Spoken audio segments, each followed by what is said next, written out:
Hello guys, this is Asa Plus, and this is Benson, my new friend. Now, in this game, Dauntless, I will be telling you guys the strongest build that I myself have come up with, that is for survivability and DPS.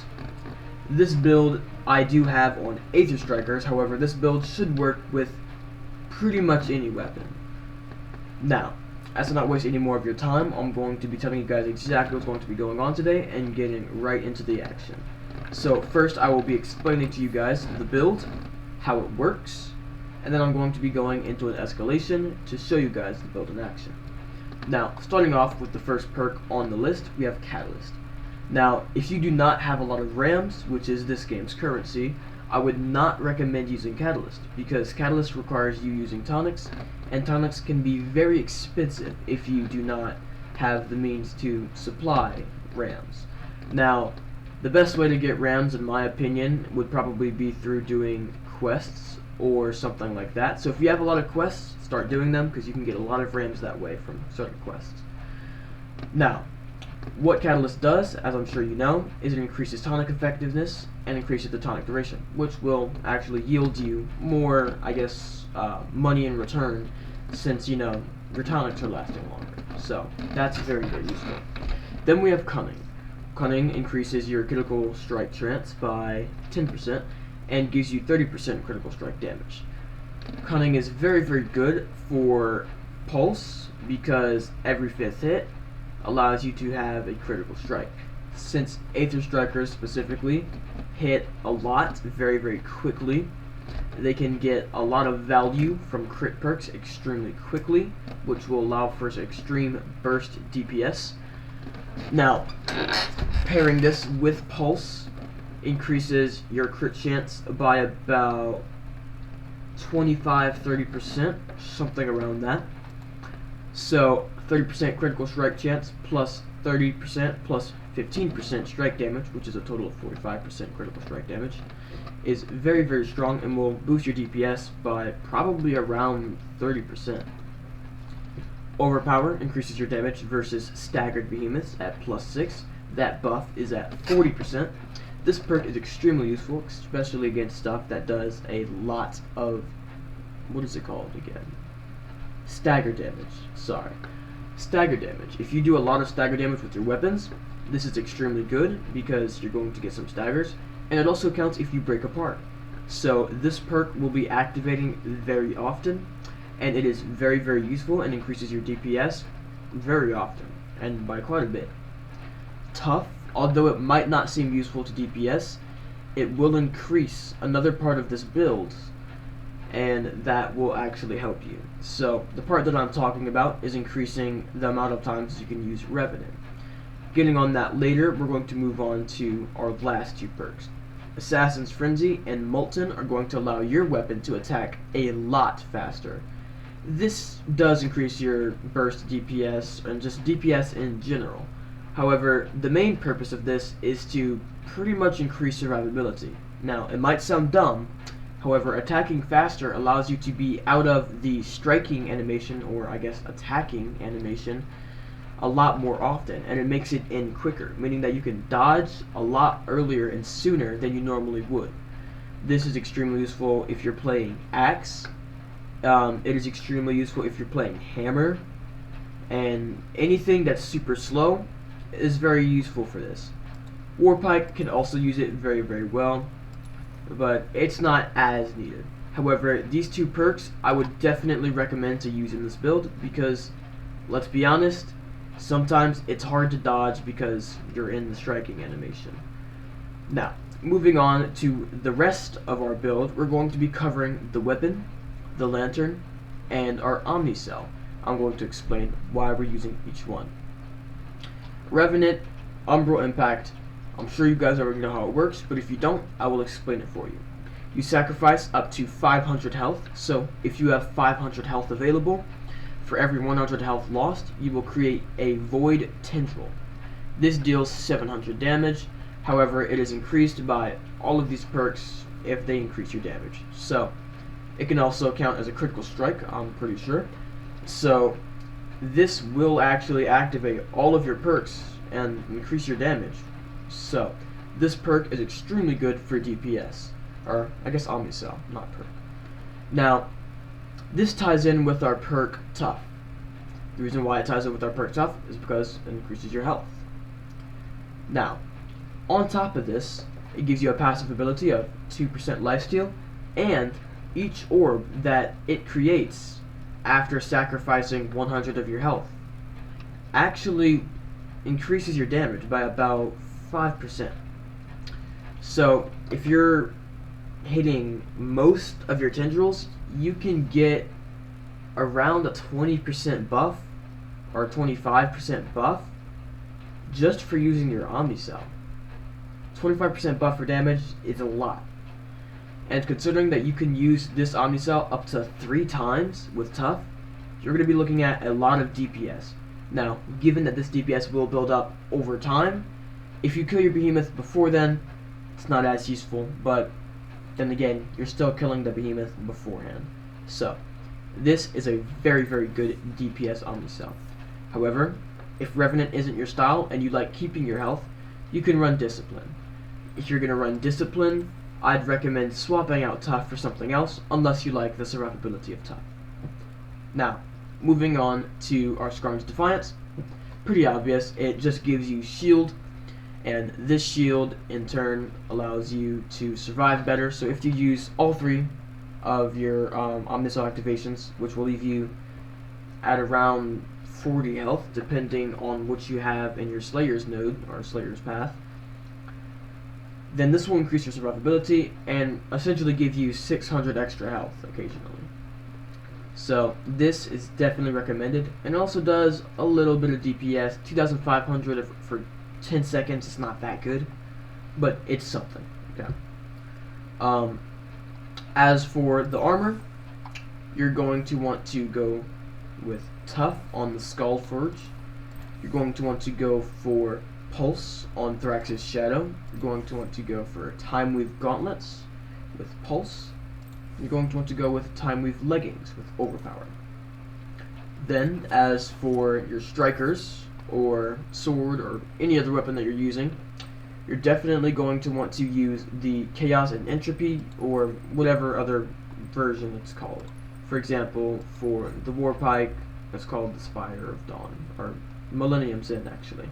So, you're going to want to use the Chronivore weapon, because the Chronivore weapon gives you the ability to revive yourself. Once you die, you can activate the ability, which will pretty much take you back in time and put you in your past location around 3 seconds ago. Then you're going to want to do the bond with Hands of Dawn, and this is going to give you +3 Cunning for part of your build, and it's also going to give you a 12% chance for attacks to hit twice. 12% chance that's a good chunk. 12% chance is really good, and hitting twice is essentially like a crit. So it's basically like a second crit. Now, it won't do +30% critical strike damage because it's not actually a crit. So Cunning and Pulse will not make it do increased damage. As for your special and your mod, you're going to want Titan's Crash, which is a lot better than Adamant Bolt. Even if it does a little bit less damage, it's still better because it's quicker, so you're allowing yourself to get into or out of the animation quicker, and it's also not going to make you go up in the air and sap up your DPS. Then you're going to want the mod Cyclonic Strike Plate. The reason why you want that is because it increases your Tempest Form duration, and it'll also make you do a little bit more part damage, but that's not the most useful thing. Now, you could run this, since this does have crit in the build. However, I don't think it's the best thing that you can run, because I think that having Tempest Form duration increased is definitely very useful. However, if you want to, and you want to deal damage with your Karma Breaker, you can do this, and it's almost just as good as this. But I prefer this because I like having to have my Tempest Form active for longer without having to refresh it. That is pretty much the end of the build. You're going to want to put Catalyst in your Skarn's Defiance. I did not say that earlier. As for the consumables that you're going to want to use, you're going to want to use Blitz Tonic Frenzy Tonic, and Aether Drive Tonic. Blitz and Frenzy Tonic are for your DPS. They make you deal increased damage and attack speed. Aether Drive is to decrease the cooldown rate, or increase the cooldown rate of your Lantern ability by 100% for 60 seconds, which is actually increased by Catalyst. So basically what that'll do is allow you to use your Scorn's Defiance, aka get more shield a lot quicker. Now we're going to load up into our first escalation, and probably our only escalation, since I've already been yapping for about like 5 minutes. So we're going to get into that right now. Okay, we are now into our escalation match. Look at those beautiful trees. Now I'm going to be showcasing the build for you guys. Let me use my tonics, because remember, those increase our damage, our attack speed, and our lantern cooldown rate. Loading into this little guy. Dodge through that. Okay. Let's see. We use our Revenant.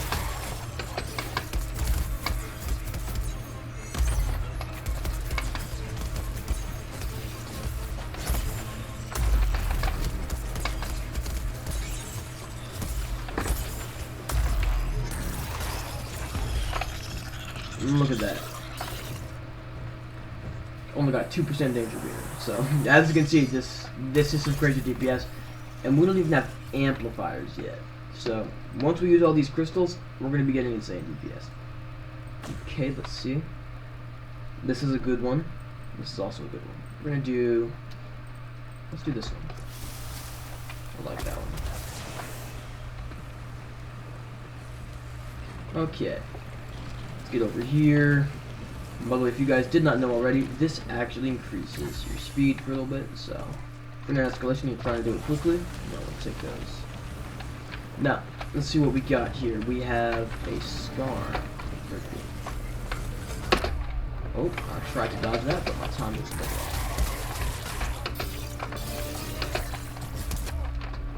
Wow.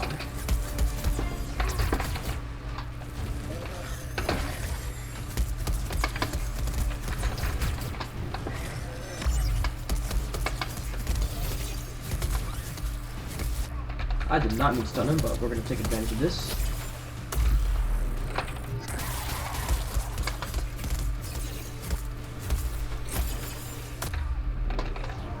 Lazy bastard.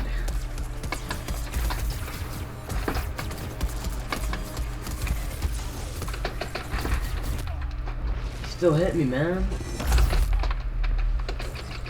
This is why I have the Scarf Defiance. It's getting an annoying behemoth.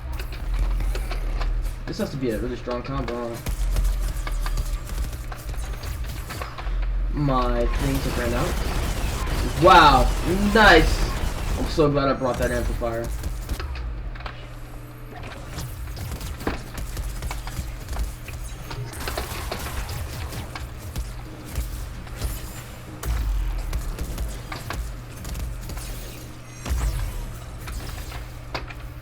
Look at that. Also, be sure that you pick up those little orbs, because those things actually increase your attack speed. That's from your Molten. Let's see. What did we get? We got Go Time and Spiteful Onslaught. I would definitely say that Spiteful Onslaught is a little bit better.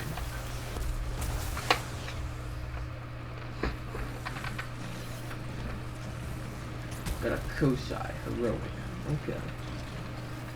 Let's see how fast I can kill this guy. I'm gonna try and speed it.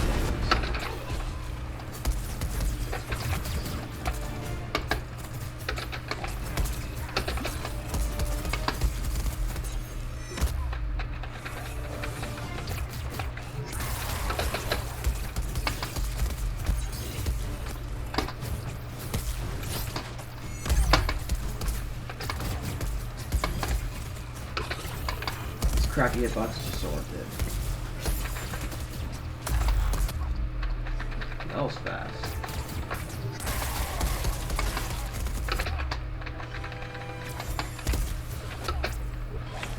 Ugh.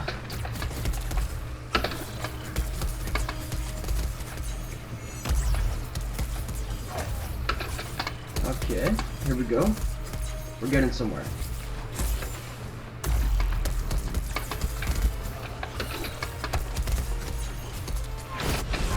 I have not done a single stun.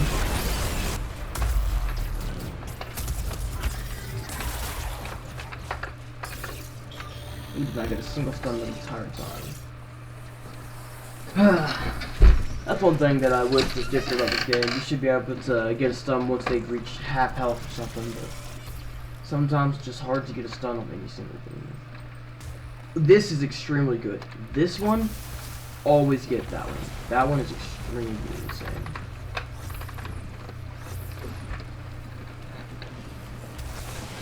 Very, very good amplifier.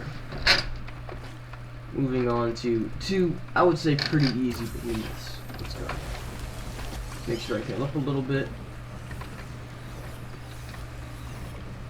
Okay. Let's see. We're gonna go for that Nasher first, because we can really hit him with our weapon.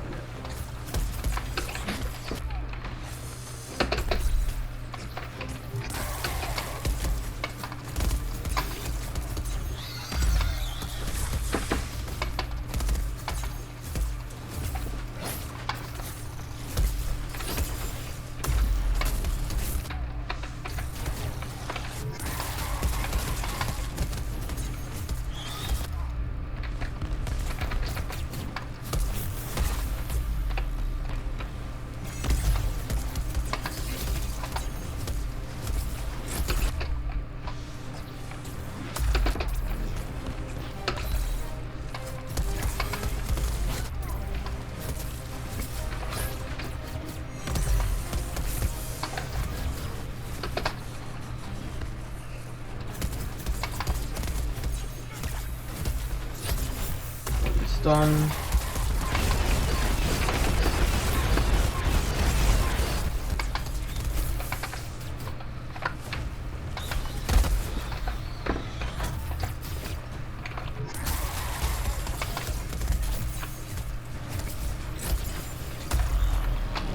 Okay. Playing very, very bad today, so unfortunately that was not peak performance. However, that was extremely quick, so I would say I'm pretty happy with that. This is extremely good, at least for the final round, because I mean, there's no other rounds. Okay, so we are going to fight Agaris, and we are going to see how fast we can kill him. So let me use all of my potions. Alright, here we go. Pop in, use Revenant. Do this so that it spawns over there.